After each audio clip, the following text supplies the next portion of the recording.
Have you ever thought about what it really takes to be a lifeguard? It's so much more than just a summer job. It's a serious first responder role that takes real skill and confidence. So let's break down exactly how you can become one in Pennsylvania. And the first thing you should know is this: certified lifeguards are needed badly. All across the state, from local pools to state parks, there is a huge demand for people with the right qualifications. So let's start right there with the opportunity. We're going to cover what this certification actually means for you and why it's such a respected and credible skill to have. Right off the bat, let's talk numbers.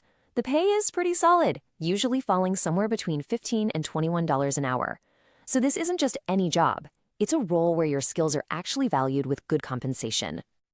And what really makes this certification stand out is just how professional it is. This isn't some made-up local course. The training aligns with national standards from the CDC and OSHA. That's the Federal Agency for Workplace Safety. It means you're learning top-tier skills that employers all over the country recognize and trust. Okay, but before you can even start the official training, you have to get through something called the Lifeguard Gauntlet. Think of it as a series of physical tests designed to make sure you've got the basic swimming ability to even begin. First things first, the age requirement. You've got to be at least 15 years old by the last day of the class. Honestly, it's a fantastic way for young adults to get a serious professional skill on their resume early. Next up is an endurance challenge, a 300-yard continuous swim. And the goal here isn't about being the fastest person in the pool.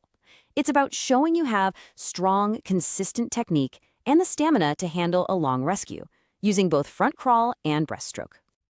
Then comes a real test of pure leg strength. You have to tread water for 2 full minutes, using only your legs.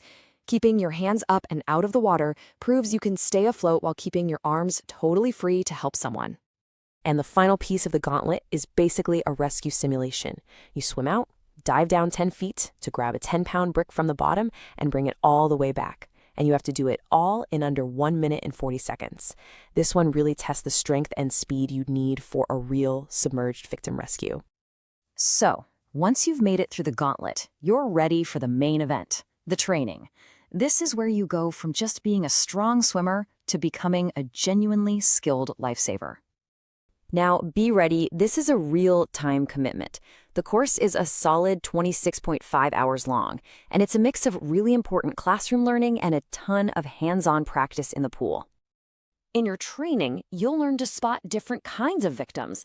A passive drowning victim, for example, is someone who might just slip underwater quietly without any struggle at all.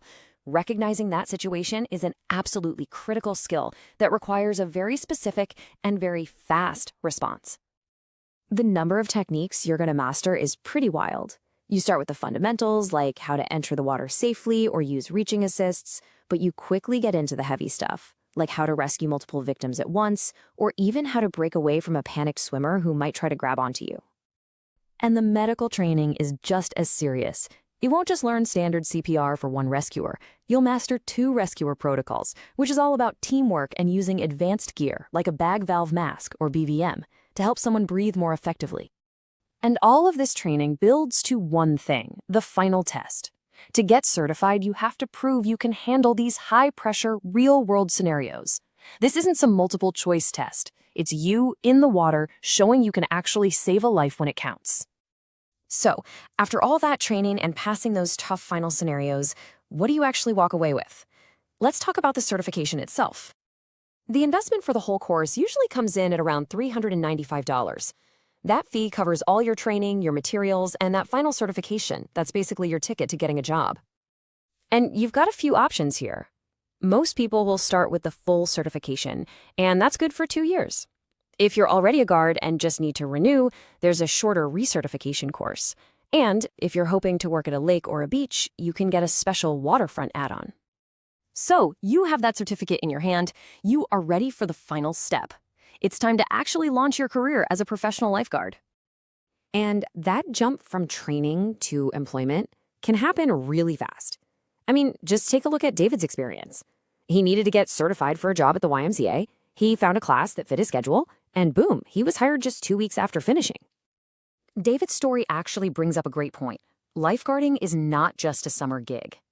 Places like YMCAs and indoor swim schools need certified guards all year long, which means you can find really stable work. And the range of places that hire lifeguards is just huge. We're talking community pools, summer camps, state parks, private country clubs, even fancy resorts. Your certification really does open a ton of doors. So there it is, the whole journey.